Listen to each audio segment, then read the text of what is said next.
Hello students, आज के इस क्लास में हम लोग फोर्स के बारे में पढ़ेंगे। फोर्स क्या होता है। फोर्स, पुश और पुल और पुश आर कॉल्ड फोर्स। धक्का या खिंचाव को ही हम क्या बोलते हैं, फोर्स। क्लियर। इसको बेटर तरीके से कहें तो किसी बॉडी को हम धक्का दें या खींचें या धक्का देने या खींचने का हम क्या करें, कोशिश करें, इसको क्या कहते हैं, हम फोर्स कहते हैं। इसको और अच्छी तरीके से कहें तो फोर्स इज अ फैक्टर।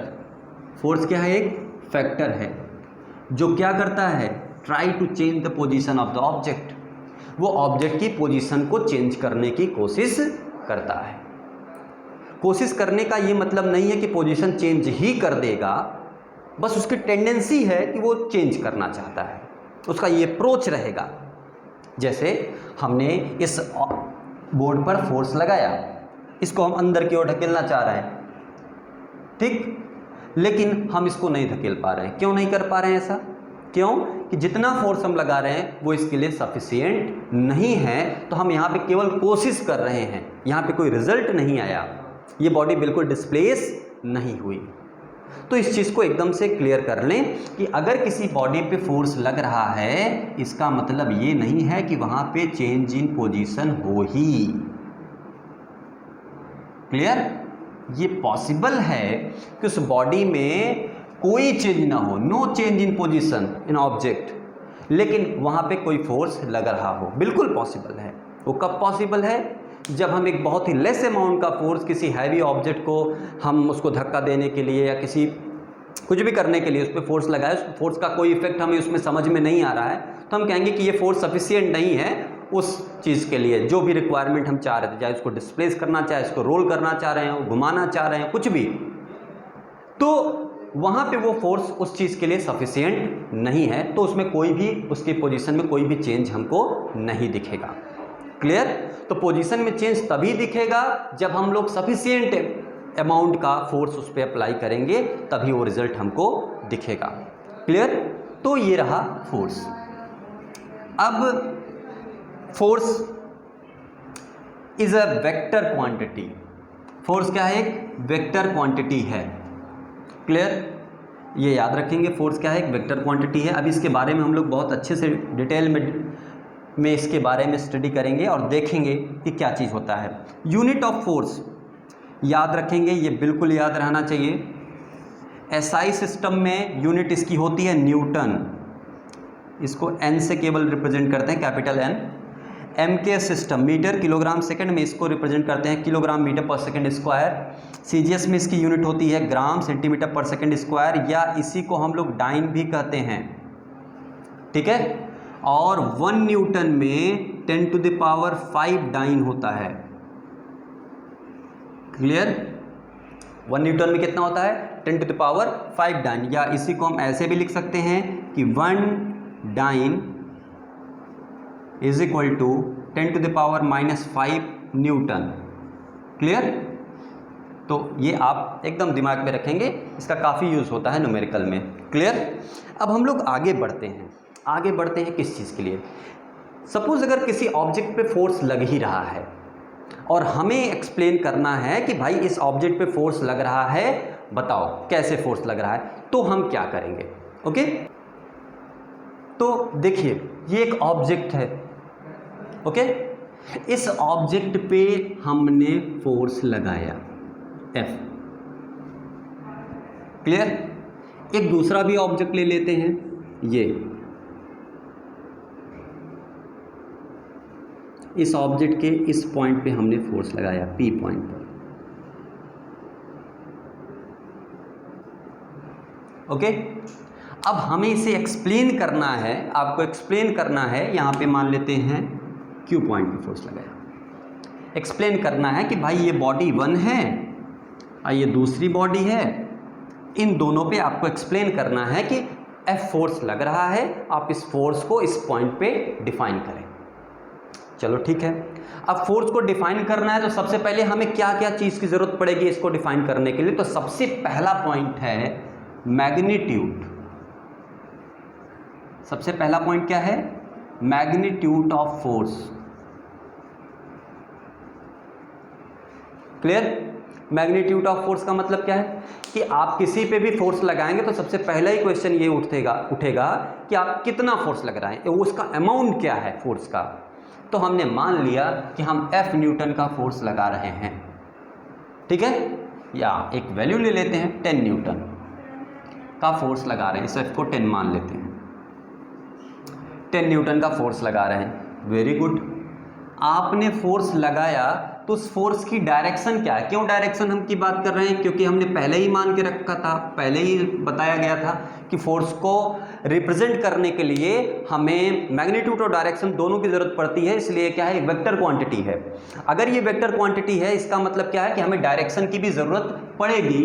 तो हमें दूसरी बात, अगर इसको डिफाइन करना है तो हमें भाई डायरेक्शन भी चाहिए कि डायरेक्शन ऑफ फोर्स क्या है वो भी बताइए। तो इसमें डायरेक्शन की बात करेंगे तो डायरेक्शन किधर है? बॉडी 1 की बात कर रहे हैं इसकी, इसमें इस ट्यूब में डायरेक्शन किधर है? डाउनवर्ड डायरेक्शन में है। तो चलो देख लेते हैं, डाउनवर्ड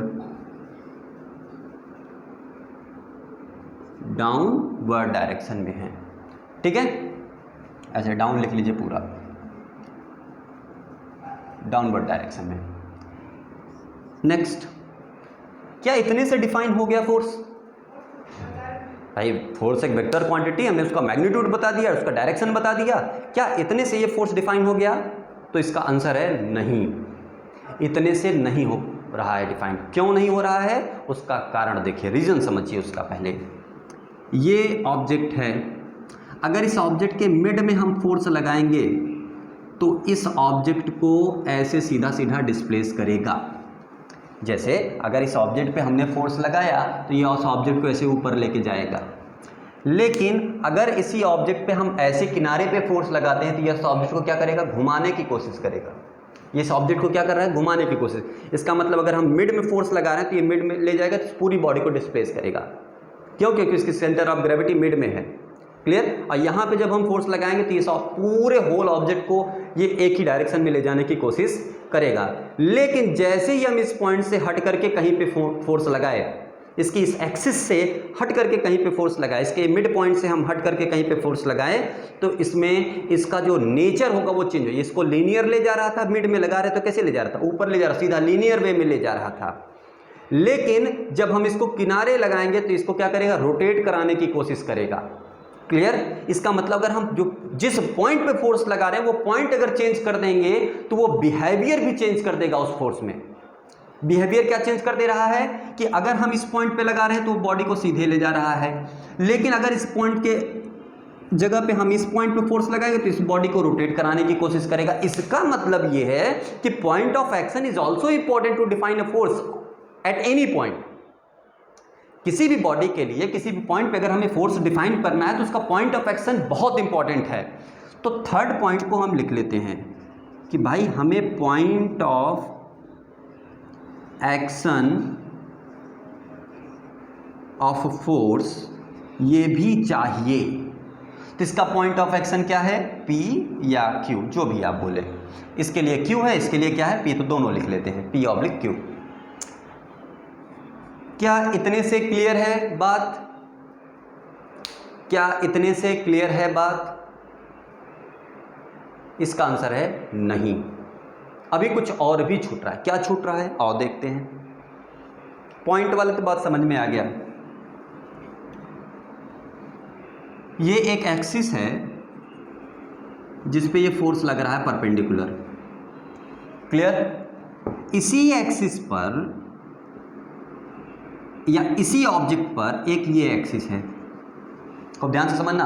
अगर इस पॉइंट पर ये ऑब्जेक्ट लग रहा है तो ये ऑब्जेक्ट को किधर ले जाएगा? ऊपर। सही है?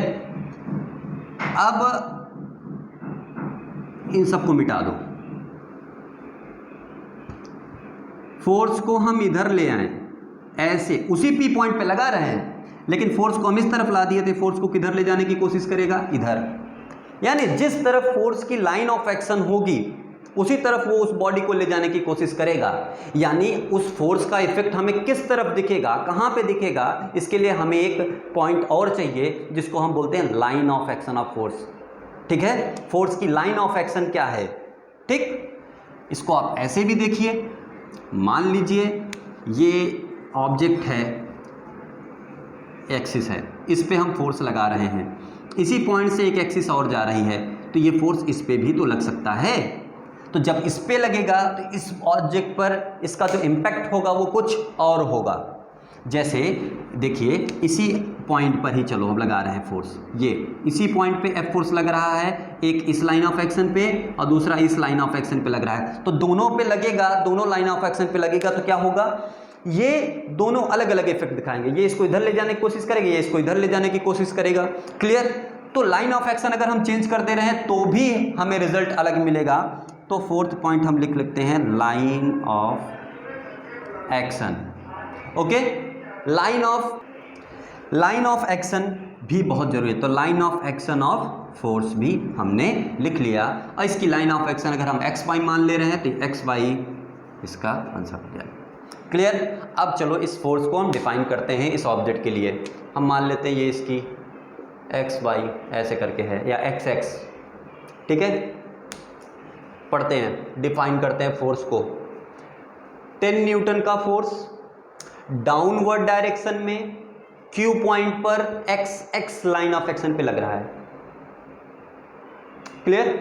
अब पूरी तरीके से हमें इसका रिजल्ट बता सकते हैं कि उस फोर्स के कारण इसमें क्या जनरेट होगा, किस तरीके से इंपैक्ट होगा उस फोर्स का, वो बिहेवियर, वो सारा कुछ अब हम देख सकते हैं। यहां पे देखिए एफ फोर्स लग रहा है पी पॉइंट पे, अपवर्ड डायरेक्शन में लग रहा है। एफ फोर्स कितने का? 10 न्यूटन का। कितने का? 10 न्यूटन का फोर्स लगा। Magnitude, direction upward, point of action P, line of action ये मान ले, ठीक है। तो ये चीज हुई। अब ऐसे समझिए लाइन ऑफ एक्शन की जरूरत क्यों पड़ती है। सपोज जैसे एक ऑब्जेक्ट है एम मास का, इस पे ये फोर्स लग रहा है, ये फोर्स को अब हम आगे इसे बढ़ाते चले जाएं तो ये जो पॉइंट है यही, ये जो लाइन दिख रही है आपको, ये यही लाइन ऑफ एक्शन इसका हो जाएगा। क्लियर?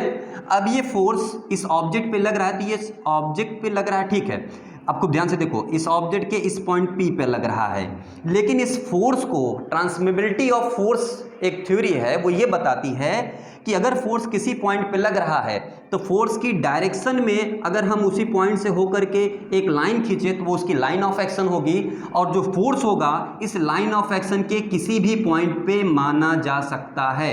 हम ये मान सकते हैं कि फोर्स इस पॉइंट पे भी, इस पॉइंट पे भी, इस पॉइंट पे, हर पॉइंट पे लग रहा है, और उतना ही अमाउंट का फोर्स। क्लियर? तो line of action is very important to define a force at any point. Clear? तो ये हो गया फोर्स के बारे में, और फोर्स को कैसे हम किस पॉइंट पे डिफाइन करते हैं वो। ओके, इसके बाद जो टॉपिक आता है वो है क्लासिफिकेशन ऑफ फोर्स। तो किसी भी चीज को अगर क्लासिफाई आप कर रहे हैं तो सबसे पहले आपको ये डिसाइड करना होगा कि आप किस बेस पे क्लासिफाई कर रहे हैं। ओके, तो आओ चलिए हम लोग क्लासिफाई करते हैं अब फोर्स को। ओके, तो क्लासिफिकेशन ऑफ फोर्स, तो यहाँ पे देखिए क्लासिफिकेशन ऑफ फोर्स हम किस बेसिस पे कर रहे हैं। तो सबसे पहला बेसिस है on the basis of balancing. इसका क्या मतलब है कि बॉडी पे जो फोर्स लग रहा है वो बैलेंस्ड फोर्स है कि अनबैलेंस्ड फोर्स है।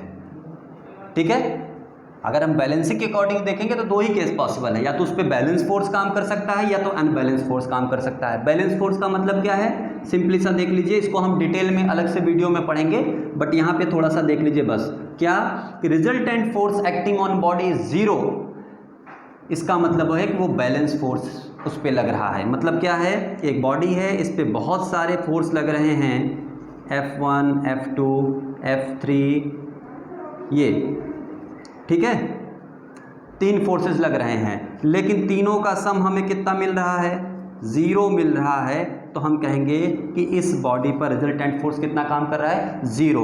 और अगर इस पर रिजल्टेंट फोर्स जीरो है तो इसमें जो एक्सीलरेशन होगा वो भी क्या होगा, जीरो।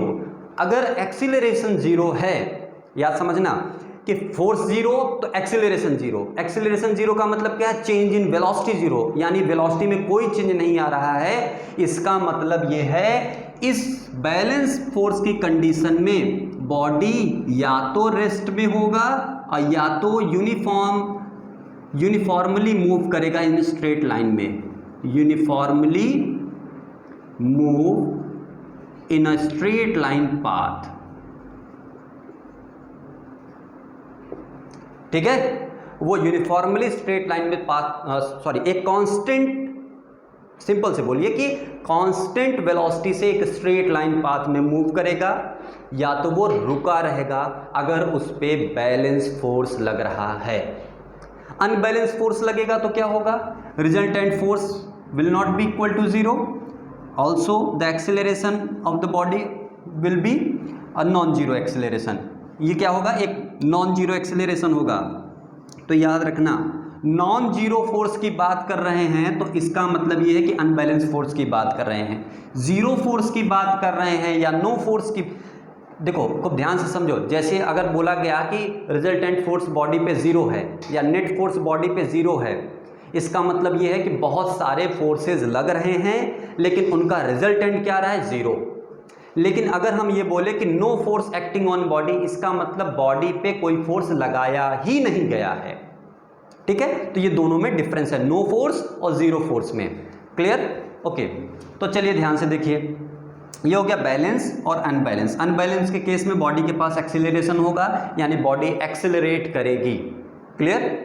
वो एक्सेलरेट करेगी। अब खूब ध्यान से देखिए, दूसरा क्लासिफिकेशन किस बेसिस पे किया गया है, दूसरा क्लासिफिकेशन किया गया है on the basis of contact. Force जो लग रहा है किसी बॉडी पे, वो कांटेक्ट करने पर लग रहा है कि विदाउट कांटेक्ट लग रहा है। तो सबसे पहले विदाउट कांटेक्ट देखिए, यानी नॉन कांटेक्ट फोर्स कौन कौन से हैं, ग्रेविटेशनल फोर्स। ठीक है, बॉडी को ऊपर से छोड़ा गया, फ्रीली छोड़ा गया, वो अपने आप नीचे जाके गिरता है। इसका मतलब कोई एक्सटर्नल फैक्टर ऐसा लग रहा है उस पर जो उस पर कांटेक्ट तो नहीं कर रहा है लेकिन अपनी ओर उसको अट्रैक्ट कर ले रहा है। आपने मैग्नेट देखा होगा, मैग्नेट दूसरे मैग्नेट को या आयरन को वो क्या करता है, दूर से ही खींच लेता है। क्लियर? ऐसे ही चार्जेस में होते हैं कि similar charges repel each other, opposite charges attract each other. तो ये दूर रहते तो भी अब एक दूसरे को खींच लेते हैं। ठीक है, इसी तरीके से न्यूक्लियर फोर्स और वीक न्यूक्लियर फोर्स, इन सभी के बारे में इनका इंट्रोडक्शन हम लोग सेपरेट टॉपिक्स में पढ़ेंगे। ठीक है, यहाँ पे केवल हम क्लासीफाई कर रहे हैं कि फोर्सेस कितने टाइप के हो सकते हैं। अब आते हैं कॉन्टैक्ट फोर्स में। कॉन्टैक्ट फोर्स में क्या है, फ्रिक्शन फोर्स। प्रीवियस क्लास में आपने इसके बारे में पढ़ा है। फ्रिक्शन क्या होता है, अगर कोई दो बॉडी एक दूसरे के ऊपर स्लाइड कर रही है, if a body slide over each other, तो क्या होता है कि जो सरफेस होता है वो बॉडी के मोशन को रजिस्ट करता है, उसको क्या करता है, अपोज करता है बॉडी को उस पे से खसकने के लिए। जैसे ये सरफेस है और इस सरफेस पे हम बॉडी को आगे ले जा रहे हैं तो ऑटोमेटिक एक पीछे की तरफ एक फ्रिक्शन फोर्स काम करने लगेगा जो इस बॉडी के मोशन का क्या करेगा, अपोज करेगा। मोशन कहें या इंटेंशन ऑफ मोशन को क्या करेगा, वो अपोज करेगा। इसके भी बारे में हम लोग पढ़ेंगे। ठीक है, मस्कुलर फोर्स, हमारे मसल्स के बीच में जो फोर्स लगता है वो आप जानते ही हैं। अप्लाइड फोर्स का मतलब क्या है, किसी भी बॉडी पे किसी भी तरीके से जो फोर्स लगाया जाता है, अगर उस पर कॉन्टैक्ट फोर्स लगाया गया तो उस पर एक अप्लाइड फोर्स है। लेकिन ये फोर्स जो होगा वो बाहर से लगाया जाएगा, वो क्या होगा, बाहर से लगाया जाएगा। जैसे ये बॉडी थी, इस बॉडी पे हमने ये फोर्स लगाया तो ये F is an applied force. Okay, ये क्या है, एक अप्लाइड फोर्स हो गया। एयर रेजिस्टेंस क्या है, जैसे फ्रिक्शन वैसे एयर रेजिस्टेंस। ठीक है, आप बाइक चलाते हैं तो आपको लगता है कि आपको कोई पीछे धक्का दे रहा है, तो वो धक्का कौन है, एयर रेजिस्टेंस है, वो जो आपके मोशन को क्या कर रहा है, अपोज कर रहा है। तो एयर रेजिस्टेंस भी सेम जैसे फ्रिक्शन काम करता है, वो भी एक तरीके का फ्रिक्शन फोर्स ही है लेकिन वो एयर के कारण लग रहा है। ओके, वहाँ पे भी आपका और एयर का कॉन्टेक्ट हो रहा है तभी ऐसा हो पाएगा। क्लियर? स्प्रिंग फोर्स क्या है, खूब ध्यान से समझिए। देखिए, स्प्रिंग हम बना रहे हैं और उसको देखिए, जैसे ये एक स्प्रिंग है,